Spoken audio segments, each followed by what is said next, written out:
Hello friends, आज अपना topic रहेगा प्रॉफिट एंड लॉस।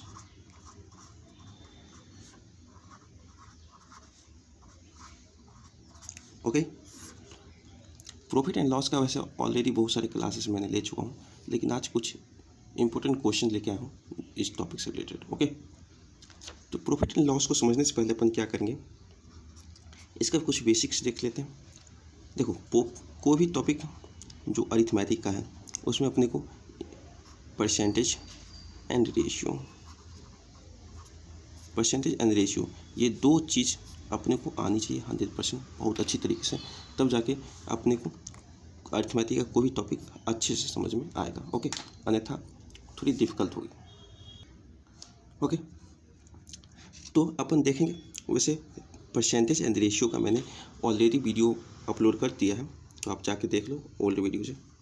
तो प्रॉफिट एंड लॉस को जानने के लिए अपने पास अभी आप कोई चीज़ भी खरीदते हैं तो एक होता है कॉस्ट प्राइस, जिस रेट पे कोई भी चीज़ खरीदा जाता है। ओके, एक होता है सेलिंग प्राइस, जिस रेट पे कोई चीज़ अपन बेचेंगे, और एक होता है मार्क प्राइस। ओके, जो भी चीज़ अपन खरीदते हैं, मान लीजिए अपन दूध का पैकेट खरीदते हैं, तो दूध के पैकेट के ऊपर एक प्राइस लिखा रहता है MRP, वो होता है मार्क प्राइस। ओके, तो अपने को 3 प्राइस है।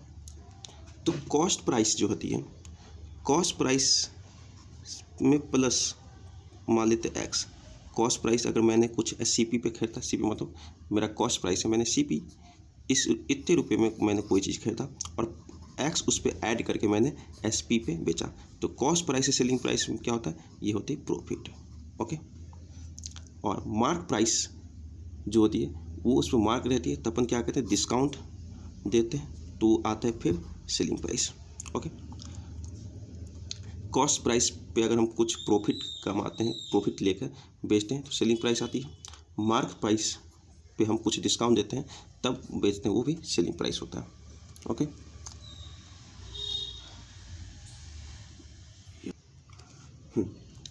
तो अब ये समझ में आ गया, cost price, selling price and mark price. Cost price पे अपने को या तो प्रॉफिट मिलेगा या लॉस, और मार्क प्राइस पर हमेशा क्या दिया जाता है, डिस्काउंट। ओके, परसेंटेज में दो या फिर वैसे दो, तो अपने को दोनों कंडीशन में क्या आता है, सेलिंग प्राइस। ओके, यहाँ तक समझ में आया। अब अपन इससे रिलेटेड जो भी क्वेश्चन हैं, क्वेश्चन के मदद से इस कॉन्सेप्ट को अच्छे तरीके से सीखते हैं। वैसे इससे बहुत ही डिटेल्स का वीडियो जो है प्रॉफिट एंड लॉस का, वो मैंने ऑलरेडी अपलोड करके रखा है, तो आप जाके ओल्ड वीडियो में प्लेलिस्ट में जाइए और प्रॉफिट एंड लॉस का वीडियो वहाँ पे चेकआउट कीजिए। ओके, चलिए अब क्वेश्चन की मदद से अपन इसको अच्छे तरीके से समझते हैं। तो क्वेश्चन नंबर 1 अपना क्या है, when a person sold an article, एक आदमी जो है एक आर्टिकल को बेचता है, हिज प्रॉफिट परसेंटेज 60%, तो उसको प्रॉफिट कितनी होती है, 60% of the selling price. Selling price का 60% उसको प्रॉफिट मिलता है। ओके, देखो इस क्वेश्चन को जरा समझो। CP है और ये सेलिंग प्राइस है। जो भी सेलिंग प्राइस होगा उस पर यहाँ से ये जो बीच का गैप है, ये होती है प्रॉफिट। ओके, तो प्रॉफिट क्या है, सेलिंग प्राइस का 60% अपने को गिवन है क्वेश्चन में। 60% क्या है, ये है अपना प्रॉफिट, ये गिवन है अपने को। ओके, अब देखते हैं, if the cost price is increase by 75%, और कॉस्ट प्राइस को अगर हम 75% से बढ़ा देते हैं और सेलिंग प्राइस वही रहता है, remain same, then find decrement in the profit. Profit में कितना डिक्रीमेंट होता है, is what percent of the selling price, selling price का कितना डिक्रीमेंट होती है। ओके, अब आता है CP और SP। अपने को प्रॉफिट किस पे मिलता है, सेलिंग प्राइस पे मिलती है, तो अपन क्या करेंगे, सेलिंग प्राइस को 100 मान लेते हैं। 100 अगर सेलिंग प्राइस देंगे तो इसका 60% क्या हो जाएगा, 60, तो प्रॉफिट अपना हो जाएगा 60, तो कॉस्ट प्राइस कितना हो जाएगा, 40 रुपये। ओके, 60 क्या हो जाएगा, 60, ये अपना प्रॉफिट होगा। अब क्या 75% का इंक्रीमेंट किया जाता है कॉस्ट प्राइस में, तो 75% मतलब 3/4, 3/4 मतलब 70 रुपये, तो 75% का इंक्रीमेंट करते हैं तो ये क्या हो जाता है 70। उस वक्त अपना सेलिंग प्राइस क्या रहता है, सेम रहता है, 100 का 100 ही रहती है। ओके, तो देखो अब प्रॉफिट कितना हो जाएगा, 70 का सामान 100 में बिक रहा है तो प्रॉफिट कितना हो जाएगा 30।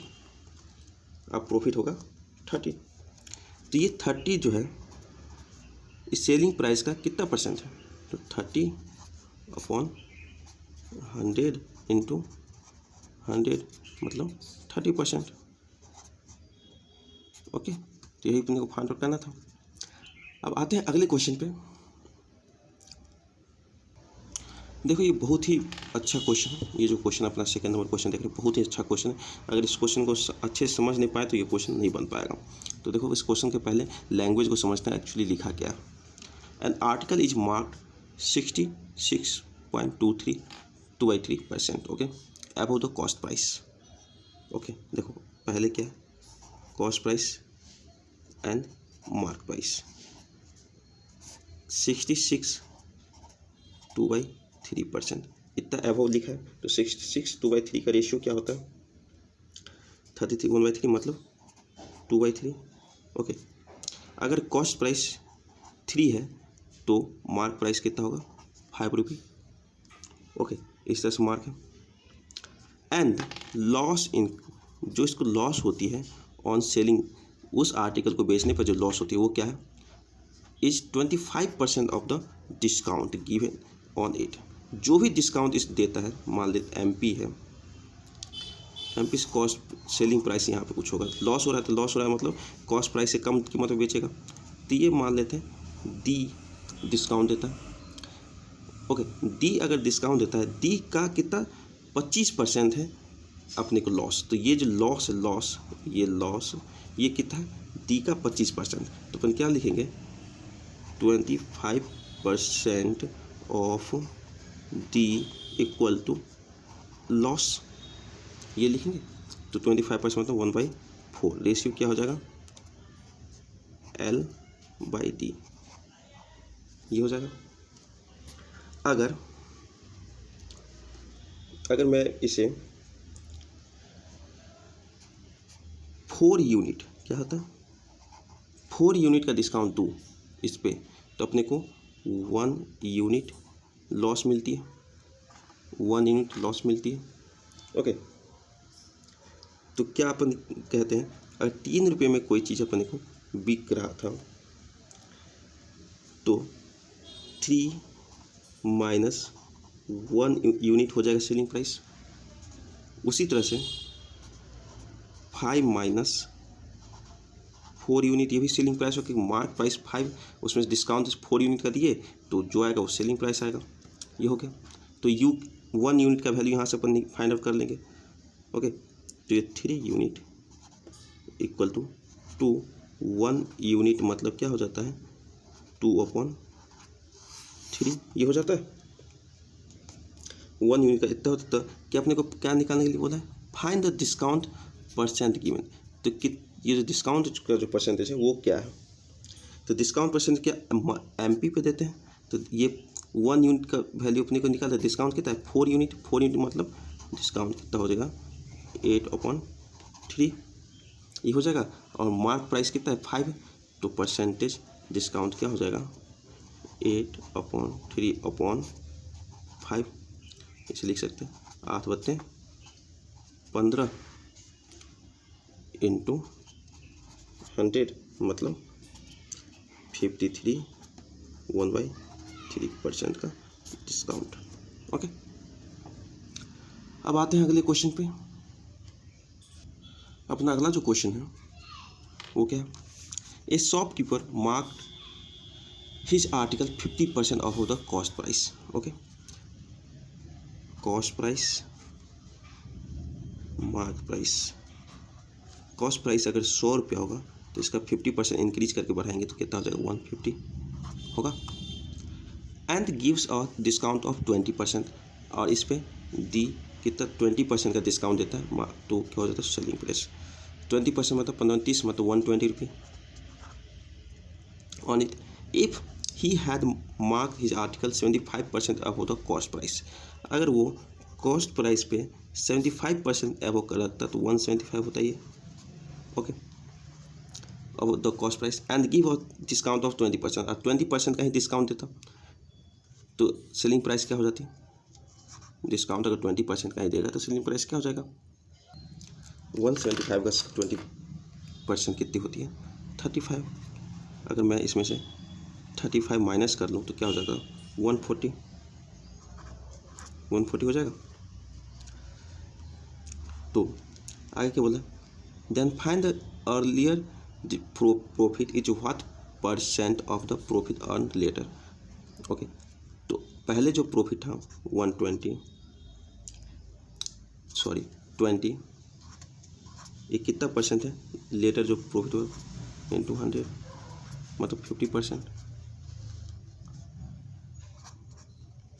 ओके, आते हैं अगले क्वेश्चन पे।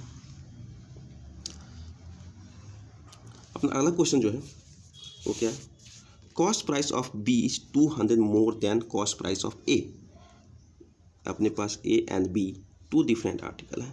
ओके, तो कॉस्ट प्राइस ऑफ बी जो है 200 मोर देन है, तो मान लेते हैं अगर एक्स है कॉस्ट प्राइस ऑफ ए तो एक्स प्लस 200 हो जाएगा cost price of B. B sold at 10% profit. B क्या होता है? 10% प्रॉफिट पर बिकती है, इसको 10% profit. And A sold at 40% loss.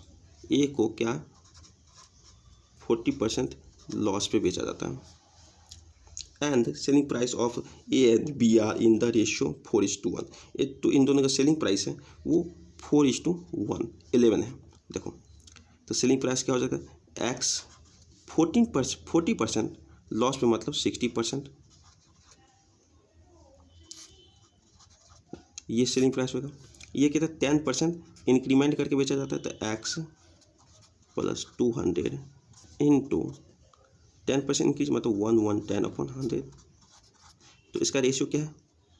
4/11।